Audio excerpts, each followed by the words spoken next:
Service in the Twin Cities has issued a tornado warning for Central Metric County until 9:15 p.m.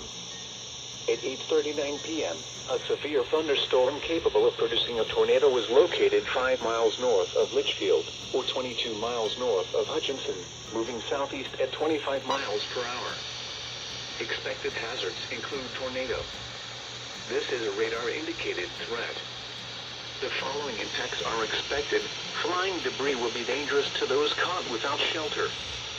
Mobile homes will be damaged or destroyed. Damage to roofs, windows, and vehicles will occur. Tree damage is likely.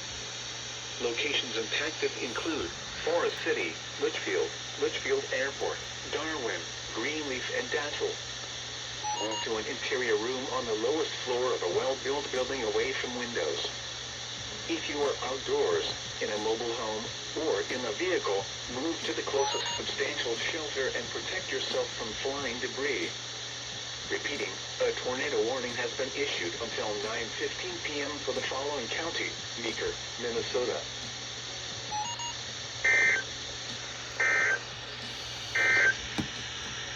Severe thunderstorm warning will expire at 8:45.